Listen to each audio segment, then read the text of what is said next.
अस्सलाम वालेकुम friends, welcome to my channel and welcome to another vlog. तो कैसे हैं आप सब? अल्हम्दुलिल्लाह मैं भी बिल्कुल ठीक हूँ। और आज जो है वो मैं बनाने जा रही हूँ फ़्रोज़न लच्छा पराठा, और उम्मीद करती हूँ आप लोग को ये रेसिपी पसंद आएगी। तो चलिए रेसिपी को स्टार्ट करते हैं। और इसके लिए मैंने लिया है मैदा, और मैं बनाऊँगी इसको बिल्कुल रेस्टोरेंट स्टाइल, क्योंकि जो रेस्टोरेंट में जो मिलते हैं या ये कह लें कि जो होटल्स वगैरह में मिलते हैं तो वो बिल्कुल मैदे के बने हुए होते हैं। आप चाहें तो आटा भी इस्तेमाल कर सकते हैं, अगर कोई हेल्थ इशू हो तो आप लोग आटा भी इस्तेमाल कर सकते हैं।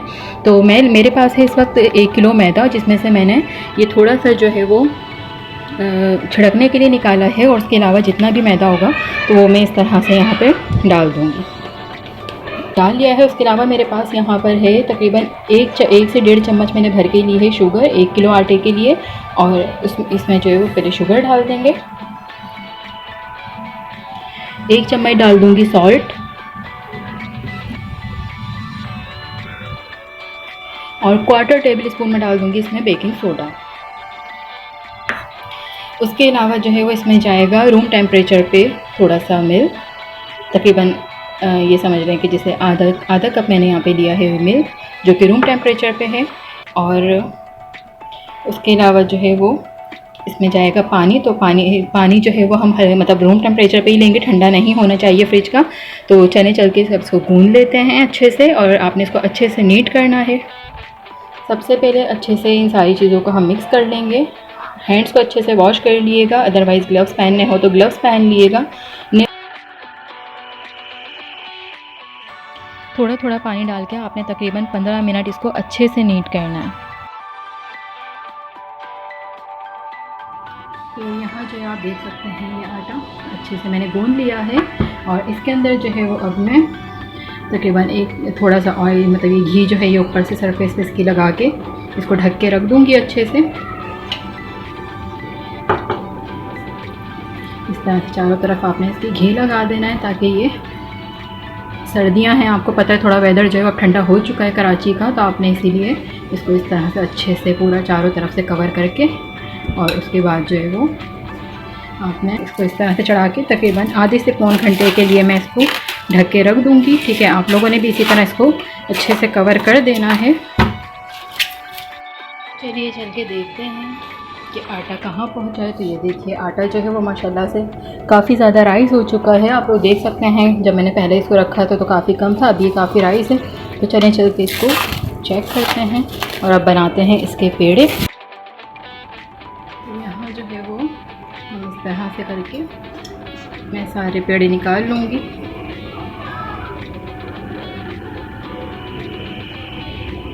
और 1 किलो आटे में हमारे कितने बनेंगे मैं आपको ये भी बताती जाऊंगी साथ साथ।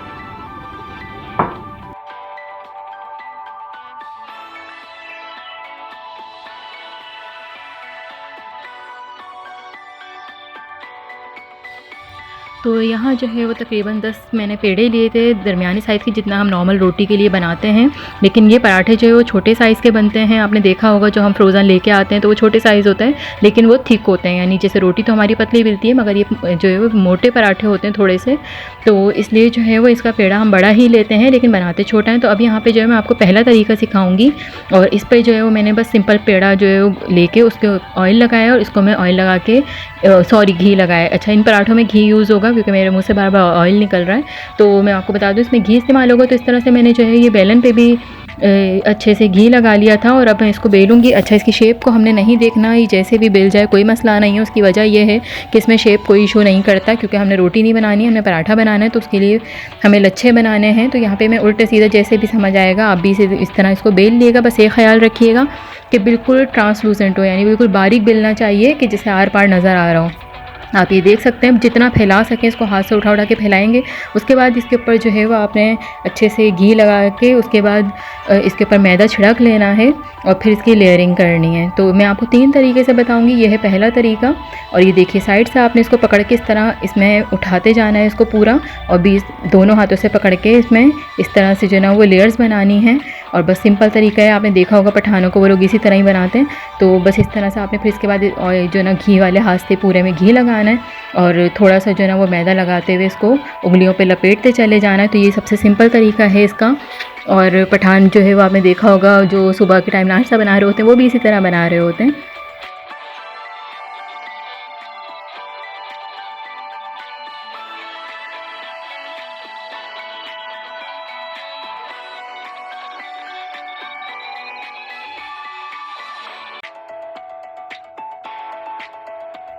तो पहला तरीका आप लोग को समझ आ चुका होगा और अब यहाँ पे मैं बना रही हूँ दूसरा तरीका।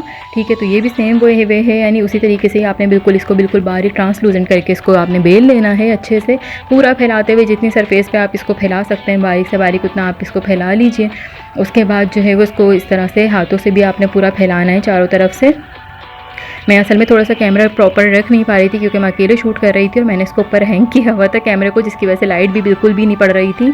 तो मुझे ये भी प्रॉब्लम थी कि मेरे पास लाइट भी नहीं है, तो मैं इसको ऐसे ही बना रही थी। तो उसके लिए आप लोगों से एक्सट्रीमली सॉरी। और यहाँ पर भी बस मैंने जो ना वो घी लगा के और देखें इस तरह से मैदा छिड़का, उसके बाद एक लेयर लगाई, उसके बाद इस यहाँ पर भी दोबारा घी लगाया, फिर दोबारा मैदा छिड़कना है और हर लेयर पर आपने जो ना वो घी और मैदा लाजमी लगाना है क्योंकि उसी से ही जो है वो अच्छे से बल आएंगे। तो फिर यहाँ पर देखें मैंने घी लगा के मैदा और उसके बाद मैं दोबारा फोल्ड करूँगी, फिर दोबारा घी लगाऊंगी यहाँ पे, ये देखिए, और फिर दोबारा से मैदा लगा दिया।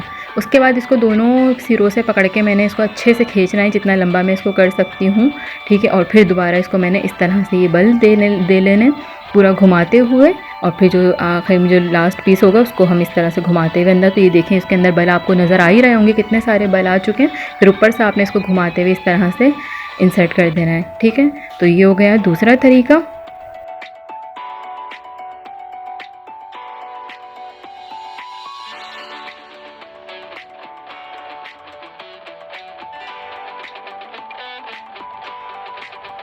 और अब है थर्ड।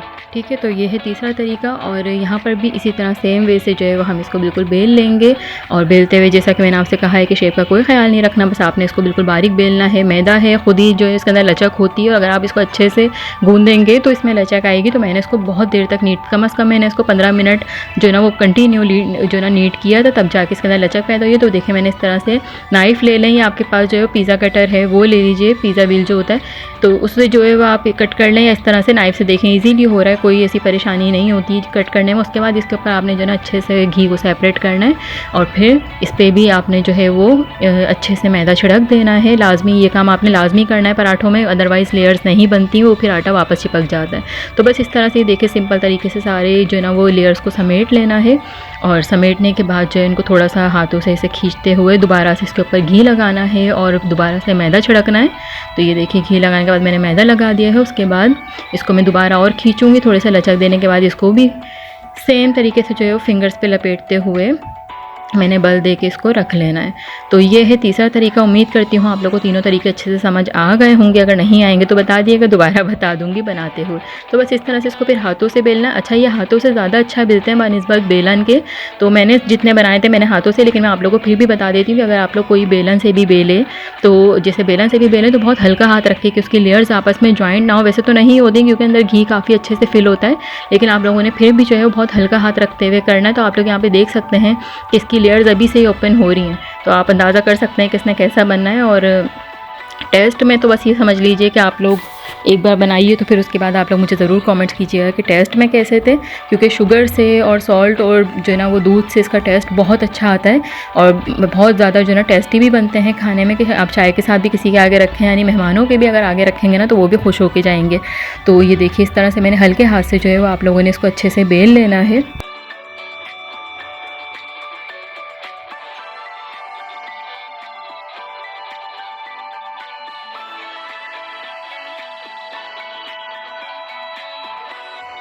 तो यहाँ पर जो है ये मैंने इसको काफ़ी थिक रख के बेला है और आप लोग को जो है वो इसकी लेयर्स नज़र आ रही होंगी। तो यहाँ पे जो है फ्राई पैन मैंने गर्म कर लिया। अच्छा, मैं पैन में बना रही हूँ, आपके पास तवा हो चौड़ा वाला जो होता है फैला हुआ, आप उस पर भी एक साथ 3-4 बना सकते हैं। यहाँ पर जो है मेरे पास ये शीट्स थी जो कि मैंने फ्रोज़न पराठे में लेके आई थी, जो कि मैंने आपको बताया था कि मुझे मजबूरन उनको एक साइड करना पड़ा, भूसी टुकड़े वालों को देना पड़ा क्योंकि उसका टेस्ट बड़ा गंदा था। और पता नहीं आई थिंक मनो सलवा के थे या मेहमान नवाज़ ऐसा कुछ नाम था जो मैं लेके आई थी, शायद अभी आप लोग देख लीजिएगा आगे रेपर के ऊपर। तो मैंने वो सारे पराठे में मतलब मुझे एक तरह से वो डस्टबिन वो उसको मतलब साइड करना पड़ा। और उसके बाद मैंने फिर इनके ये पेपर संभाल के रख लिए थे क्योंकि मुझे ये था कि मैं खुद घर में बनाऊंगी और मैं पहले भी एक बार बना चुकी हूँ तो ये बहुत अच्छे बनते हैं। तो मैंने कहा मैं खुद घर में बनाऊंगी और उसके बाद जो है वो फिर इन्हीं पेपर्स में रख लूँगी। तो ये शीट्स मेरे इस तरह काम आ गई थी। अदरवाइज़ आप लोग बाहर से भी 10 रुपीज़ की शीट आती है, उसके अंदर 6-7 पेपर ईजिली निकल जाते हैं, तो आप लोग वो भी ले सकते हैं, वो ले लीजिए। अदरवाइज़ बटर पेपर ले लीजिए। तो यहाँ पर जो मैंने बिल्कुल स्लो आंच के ऊपर बिल्कुल 0 पे रख के, यानी जो ना आपने बिल्कुल हल्की आंच के ऊपर रख के इसको सिर्फ एक साइड से जो है वो 15 मिनट्स आपने पकाना है।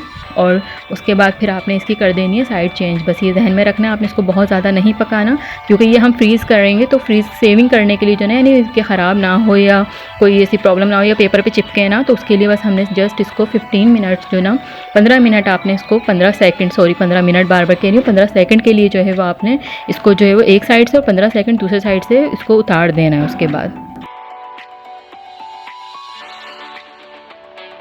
उतारने के बाद आपने इसको अच्छे से ठंडा कर लेना है। और ये देखिए इस तरह से शीट के मैंने बिल्कुल बराबर साइज़ थे मेरा, मैंने इसी इतने ही पराठे बनाए हैं जो मेरी शीट पे आ जाएं। तो यहाँ पे मैंने जो है पराठे सारे रेडी कर लिए हैं 10 के 10, आप लोग देख सकते हैं।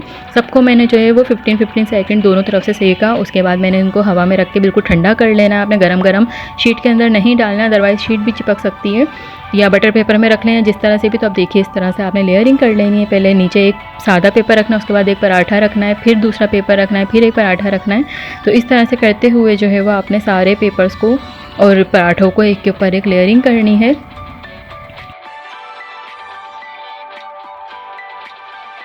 जी, तो वो खातिर तवाज़ा के पराठे थे, ये पेपर पे लिखा हुआ है, मुझे अब याद आ गया, और इंतहाई बेकार थे। कोई लेके अपना पैसे बिल्कुल भी ज़ाया मत कीजिएगा, ठीक है। तो ये मैंने 250 का पैकेट लिया था और ये बिल्कुल बेकार पराठे थे, इतने कड़वे थे कि ये हलक से बिल्कुल भी नहीं उतर रहे थे। और मैंने फाइनली इनको एक शॉपर में करके यानी भूसी टुकड़े में दे दिए थे।